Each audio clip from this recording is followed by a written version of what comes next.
بسم اللہ الرحمن الرحیم الحمد للہ رب العالمین والصلاة والسلام علی اشرف الانبیاء والمرسلین محمد وآلہ وصحبہ اجمعین اما بعد۔ یکم رمضان 1445 ہجری اور پہلا پارہ پورا اور دوسرے پارے کا پہلا پاؤ یہ آج 20 رکعت میں پڑھا گیا۔ اللہ تعالیٰ نے فضل فرمایا کہ ہمیں اتنی زندگی عطا فرما دی کہ رمضان دوبارہ نصیب ہو گیا۔ اللہ کے نبی علیہ الصلوۃ والسلام تو سال تو بڑی بات ہے، جب صبح ہوتی اور سورج کو طلوع ہوتا دیکھتے تو ارشاد فرماتے الحمدللہ الذی اقالنا یومنا ھذا ولم یہلکنا بذنوبنا۔ اللہ تعالیٰ کے لیے تمام تعریف ہے جس نے ایک اور دن ہمیں عطا فرما دیا اور ہمیں ہمارے گناہوں کی پاداش میں ہلاک نہیں کر دیا۔ تو ہر روز اللہ کے نبی یہ امت کو گویا سبق دیتے ہیں، تو یہ تو پورے سال کا معاملہ ہے۔ اللہ نے اپنے کرم سے ہمیں اتنا موقع عطا فرمایا۔ رسول اللہ صلی اللہ علیہ وسلم نے فرمایا خیر الناس من طال عمرہ وحسن عملہ، سب سے بہترین آدمی وہ ہے جس کی زندگی لمبی ہو اور اس طویل عمر میں، لمبی زندگی میں اس کو اچھے عمل کرنے کی توفیق ہو جائے۔ تو یہ ہماری سعادت ہے کہ ہم اس سال کے مرحومین میں نہیں ہیں۔ رمضان اللہ نے ہمیں نصیب فرما دیا، آئندہ سال کس نے دیکھی اللہ کو معلوم۔ اللہ تعالیٰ اپنے کرم سے ہمیں اس کی قدردانی نصیب فرمائے۔ قدردانی میں دو قسم کے امور ہیں، بعض تو حقوق ہیں جس کو آپ ضروری اور واجبات کہہ لیں، اور بعض اضافی چیزیں ہیں۔ ایسا بھی نہ ہو کہ اضافی امور میں ایسا لگے کہ فرض اور واجب اور ضروری امور فوت ہو جائیں۔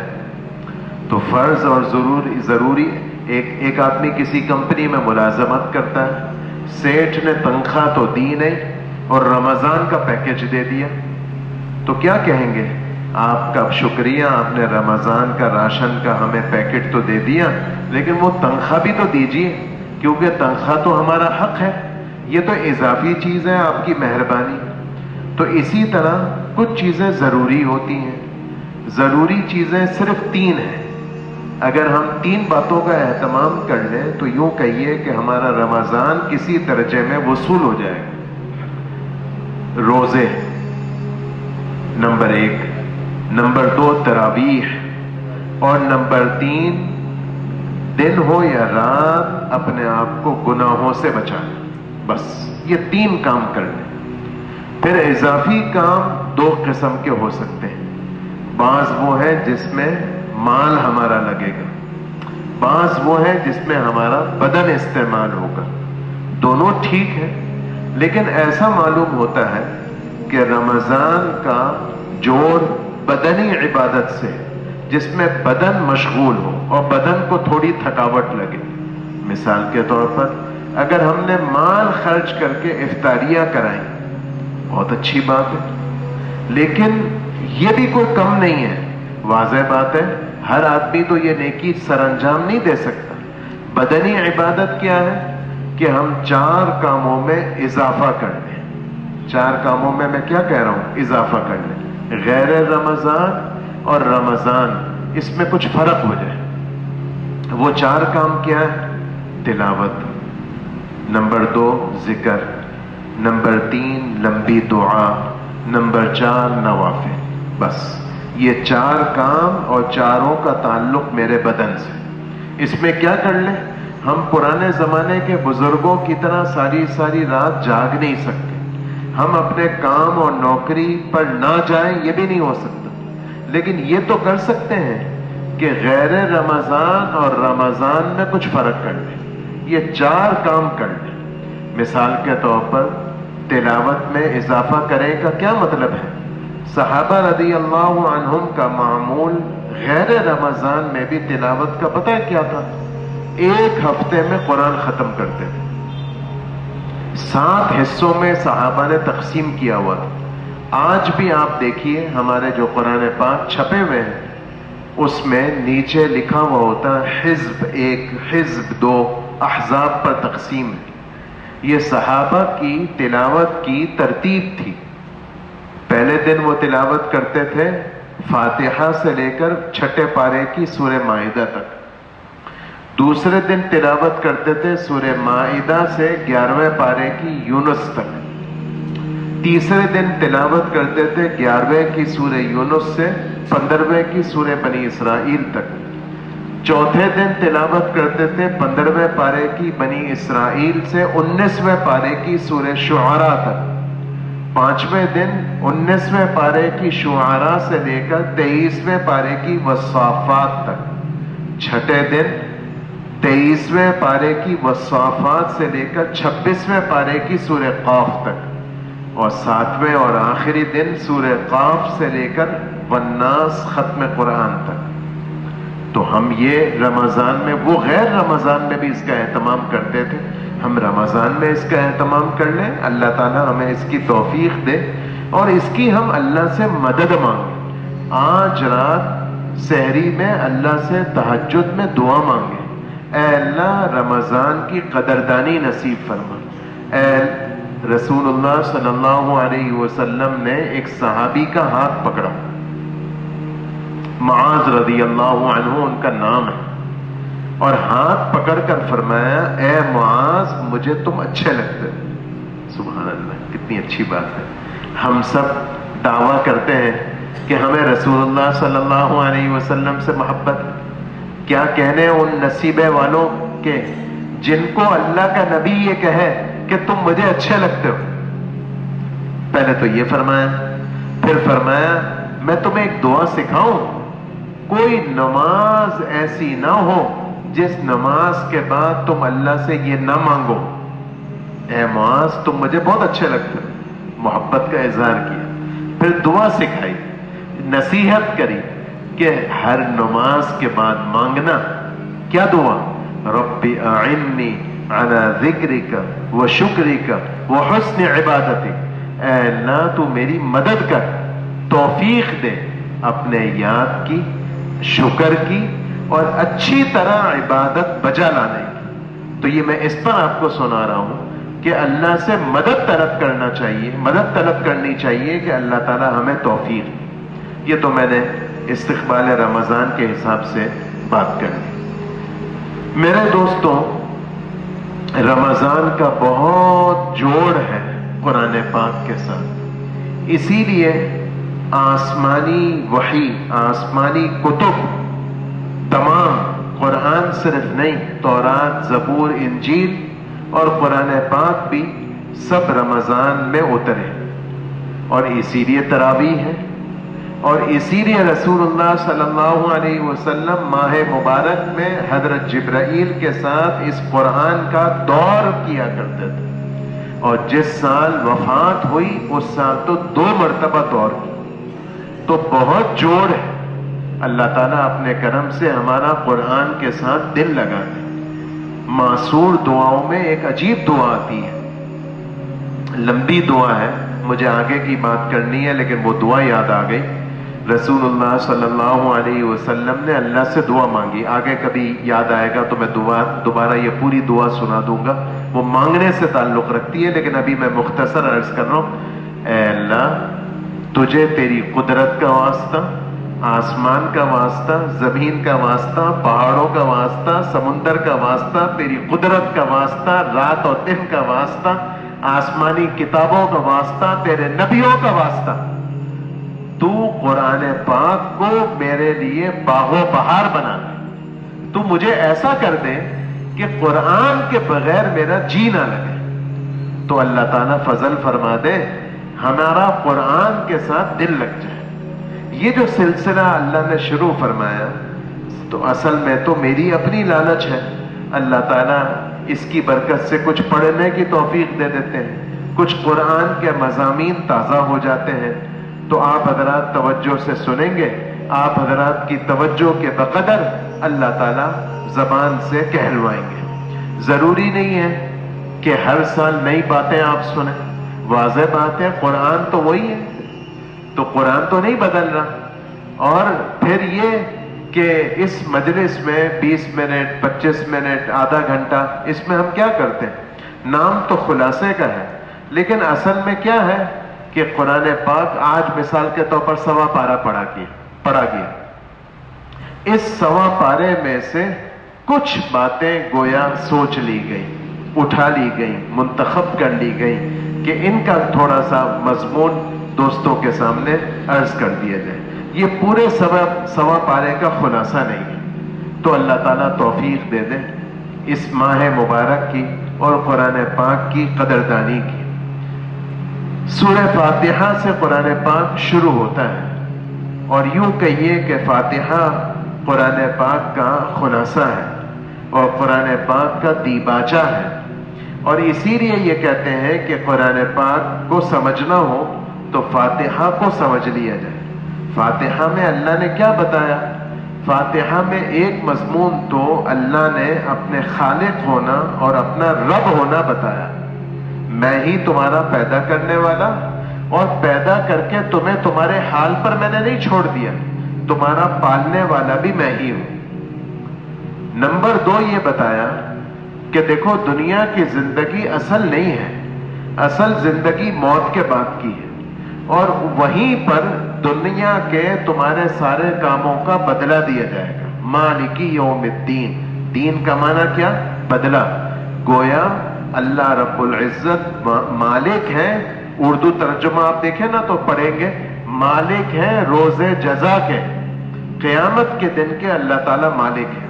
گویا قرآن پاک نے, فاتحہ نے اس آیت میں ہمیں آخرت کی یاد دلا دی. تیسرے نمبر پر کیا بتایا؟ ایاک نعبد و ایاک نستعین, اے اللہ میں ہر کام میں تیری مانوں گا, اور دنیا کے جتنے کام ہوں گے وہ تیری مدد کے بغیر میرے پورے نہیں ہوں گے. میں تیری مانوں گا اور تیری مانتے ہوئے زندگی گزارتے ہوئے تجھ سے مدد چاہتا رہوں. اور تیری مانوں گا کیسے؟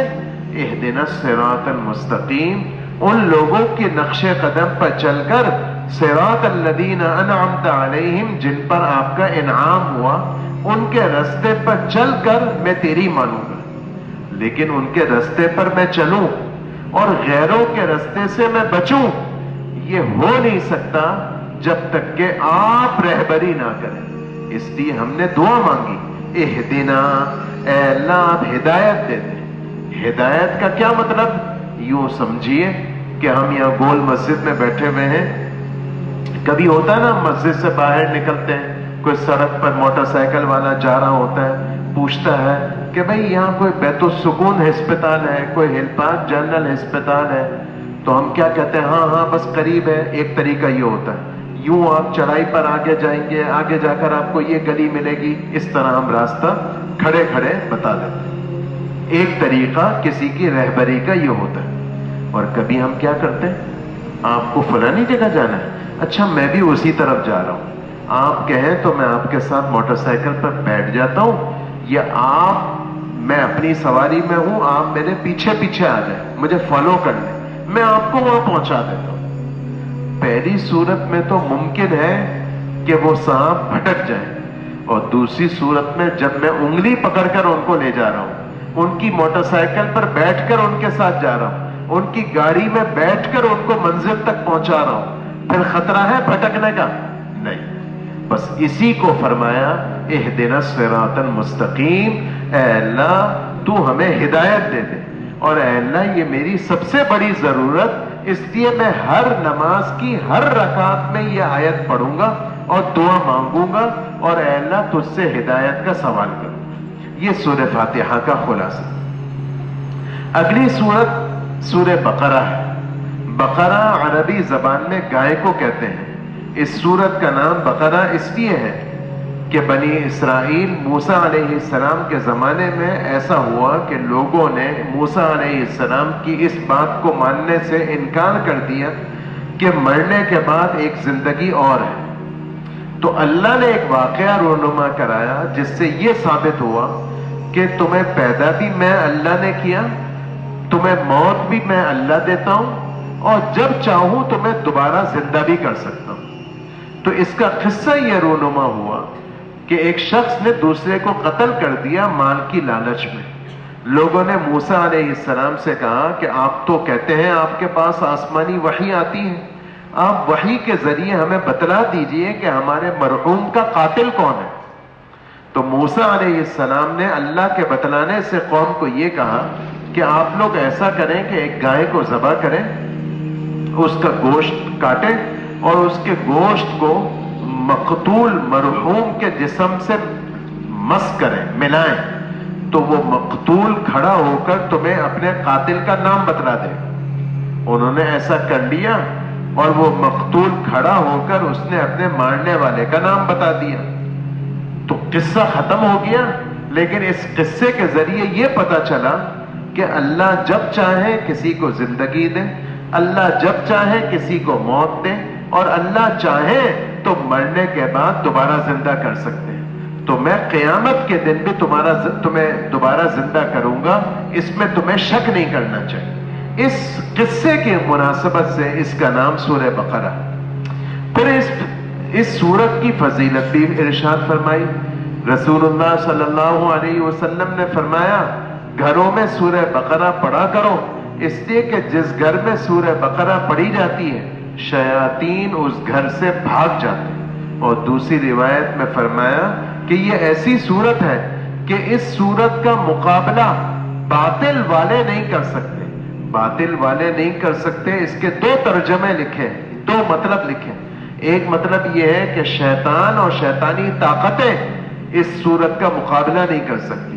اور بعضوں نے کہا باطل طاقتوں سے مراد جادو کی طاقتیں ہیں کہ اس سورت کے پڑھنے سے اللہ تعالیٰ گھروں سے جادو کے اثرات کو ختم فرما دیتے ہیں. اس سورت میں جو اللہ تعالیٰ نے مضامین بیان فرمائے ان میں سے ایک بات، پہلا جملہ باری تعالیٰ نے یہ فرمایا ذالک الکتاب لا ریب فیہ، یہ ایسی کتاب ہے کہ اس کو تم کم اہم نہ سمجھو. یہ بڑی زبردست کتاب ہے. دنیا کے باتیں، دنیا کے تجربے، دنیا کے مشاہدے وہ سب فیل اور سب ناقص. اللہ کی جو خبریں ہیں وہ یقینی ہوتی ہیں. اس لیے اللہ تعالیٰ جو تمہیں کلام میں سنائیں گے اس میں تم رتی برابر شک نہ کرنا. لیکن دیکھو ایک بات کا خیال رکھنا کہ یہ کتاب اتاری تو ہم نے تمہاری ہدایت کے واسطے ہے، لیکن سب کو اس کتاب کے ذریعے ہدایت نہیں ملے گی. ایسا جیسے ہر دوائی ہر مریض کو کام نہیں دے گی، فائدہ نہیں دے گی. کسی مریض کے لیے دوا ری ایکٹ بھی کر جائے گی. ایسے اللہ نے فرمایا کہ تمہیں یہ کتاب جو میں نے اتاری تو ہدایت کے واسطے، لیکن تمہیں اس سے ہدایت ملے یہ ضروری نہیں. ہدایت اس کتاب کے ذریعے اس کو ملے گی جو متقی ہوگا. لیکن تم ڈر جاؤ گے متقی کا لفظ سننے سے تو ڈرو نہیں، تم بھی متقی ہو سکتے ہو. متقی ہونے کے لیے چند باتیں اپنے اندر پیدا کر لو. ایک تو غیب پر ایمان لاؤ. آدمی بعض دفعہ آنکھوں دیکھے پر ایمان لاتا اور بعض دفعہ بن دیکھے ایمان لاتا کسی کے بھروسے پر. تو ہم اللہ پر اور اللہ کے رسول کی خبروں پر ایمان بالغیب رکھتے ہیں. ہم نے دیکھا نہیں اللہ کو، ہم نے تو اللہ کے نبی کو بھی نہیں دیکھا، قرآن کو اترتے نہیں دیکھا، جنت دوزخ نہیں دیکھی. اس پر ایمان لا، یہ ایمان بالغیب. دوسری صفت متقی لوگوں کی یہ کہ نماز کو اہتمام سے بجا لاتے ہیں. تیسری صفت متقی لوگوں کی یہ کہ راہ خدا میں اپنے مال کو بھی اپنی صلاحیتوں کو بھی خرچ کرتے ہیں. چوتھی صفت یہ کہ قرآن پر اور سابقہ کتب پر ایمان لاتے ہیں. پانچویں صفت یہ کہ آخرت پر ایمان لاتے ہیں. یہ بنیادی باتیں. اس میں روزے کا ذکر نہیں، حج کا ذکر نہیں، لیکن ہیں یہ بھی فرائض. لیکن یہ وہ صفات ہیں جس کے ذریعے آدمی کے اندر تقویٰ پیدا ہوتا ہے. اس لیے یہ کہا گیا کہ اس کتاب سے فائدہ تمہیں تب ہوگا جب تم اپنے اندر تقویٰ پیدا کرو. ایک مضمون اس صورت میں اللہ تعالیٰ نے یہ بیان کیا کہ ہمیں انسانوں کو اپنی قیمت بتائی کہ اے انسانوں تم اتنے عظمت والے ہو کہ تمہیں میں اللہ نے زمین پر اپنا جانشین بنایا. تم اتنی عظمت والے ہو کہ تمہیں فرشتوں کا مسجود بنایا. یعنی جو تمہارے بڑے دادا تھے آدم علیہ السلام، فرشتوں کو کہا کہ تم ان کو سجدہ کرو، تو تمہارے لیے کتنی عزت کی بات، فخر کی بات کہ تم انسان ہو، تم جانور نہیں ہو، تم جن نہیں ہو، تم اپنی قدر پہچانو، اور قدر پہچانو اس طرح کہ تم اللہ کے علم کی قدر کرو۔ قیمتی چیز دنیا میں دین کا علم ہے، تم اس کو حاصل کرو، یہ اللہ تعالیٰ نے مضمون بیان۔ پھر اسی مناسبت سے یہ بھی بتایا جو میں اور آپ سنتے بیان کرتے رہتے ہیں کہ جب آدم علیہ السلام کے لیے حکم دیا گیا فرشتوں کو کہ سجدہ کرو، اس وقت ابلیس کو بھی یہ حکم دیا، ابلیس نے اس حکم پر عمل نہیں کیا، نتیجتاً جنت سے نکال دیا گیا۔ لیکن ایک بات مجھے آپ کو بتانی ہے، باتیں تو میں نے عرض کیا بہت ساری ہیں، چنیدہ باتیں چن چن کر باتیں سنانی ہیں، اس میں بھی مختصر کرنا ہے، تو ایک بات سمجھنی ہے کہ وہ کون سی کوتاہی تھی جس نے ابلیس کو ابلیس بنایا، شیطان کو شیطان بنایا، شیطان کو جنت سے نکلوایا۔ تو ناسمجھی میں، لا علمی میں، کم علمی میں ہم یہ کہہ دیتے ہیں کہ شیطان نے اللہ کے حکم کی نافرمانی کری، اس نے شیطان کو شیطان بنایا۔ یاد رکھیے گا، شیطان کو شیطان نافرمانی نے نہیں بنایا، نافرمانی بھی بری بات ہے، نافرمانی بھی نہیں کرنی چاہیے، لیکن وہ نافرمانی نہیں تھی جس نے شیطان کو شیطان بنایا۔ کیا بات تھی؟ اس نے اللہ کے حکم کا انکار کر دیا، ابا واستکبر وکان من الکافرین، اس نے اللہ کے حکم کو توجہ ہی نہیں دی، مانتا ہی نہیں ہوں اللہ نے یہ حکم دیا ہے کہ آدم کو سجدہ کرو، اور کون ہوتا ہے آدم، میں کیوں سجدہ کروں، تکبر کرو۔ یہ وہ بات تھی جس نے شیطان کو شیطان بنایا۔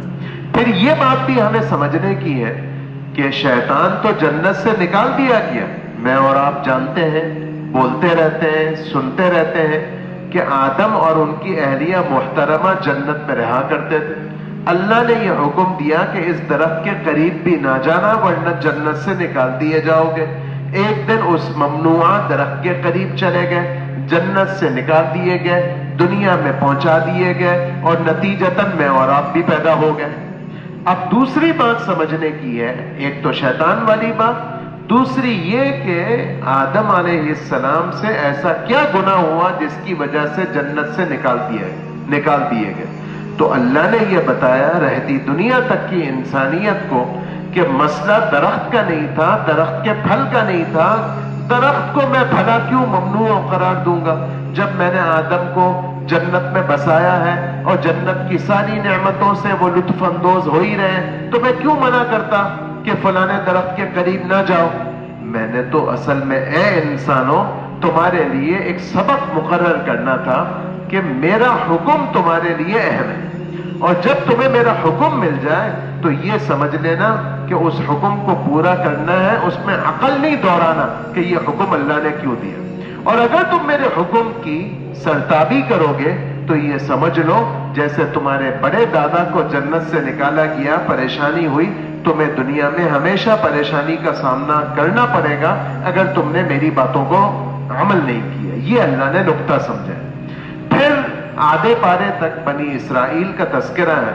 قرآن پاک میں بنی اسرائیل کا تذکرہ بہت کثرت سے، اور اس میں موسیٰ علیہ السلام کا بھی ہے، اور موسیٰ علیہ السلام کے علاوہ دیگر انبیاء بنی اسرائیل کا بھی ہے، لیکن یہاں اب ہم نہیں بیان کرتے، آگے انشاءاللہ جا بجا موسیٰ علیہ السلام کا اور بنی اسرائیل کا تذکرہ آئے گا۔ آخری پاؤں میں ابراہیم علیہ السلام کا تذکرہ ہے، اس مناسبت سے کہ مکے والے رسول اللہ صلی اللہ علیہ وسلم کو تو نہیں مانتے تھے، ایذا دیتے تھے، تکلیف پہنچاتے تھے، لیکن عجیب بات تھی، اپنے آپ کو ابراہیمی کہلواتے تھے، ابراہیم علیہ السلام کا پیروکار کہتے تھے۔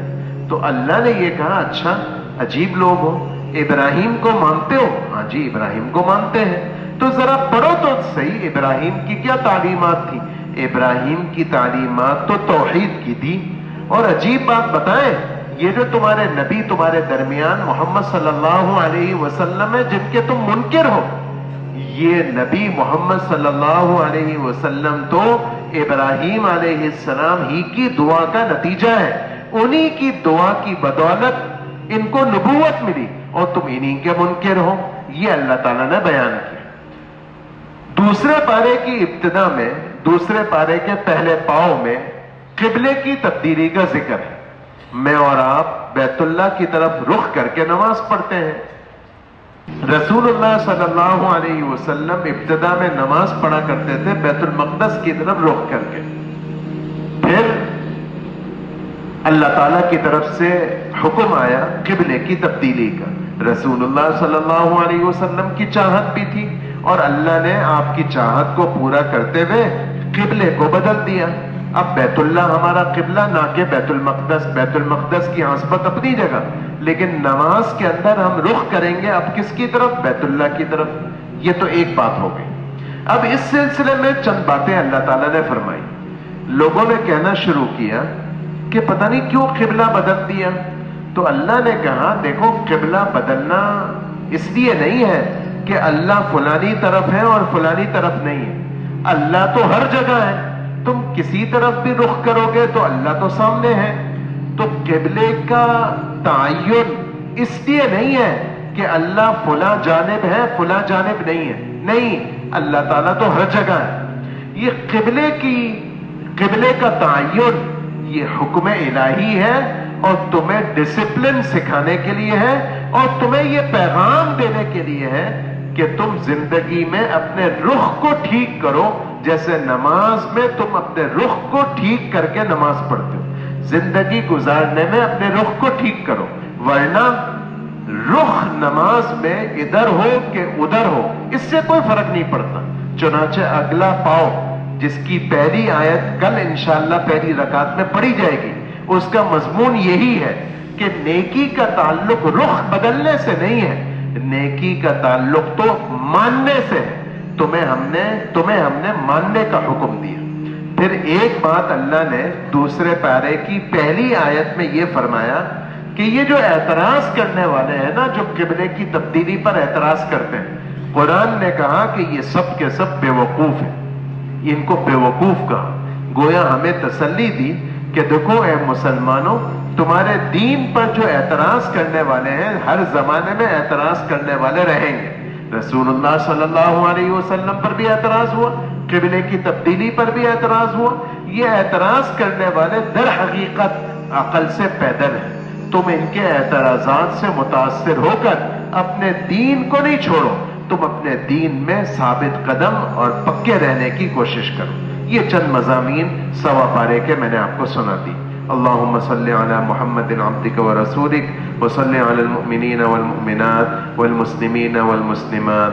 اللہم انا نسألک رضاک والجنہ ونعوذ بک من غضبک والنار برحمتک یا ارحم الراحمین.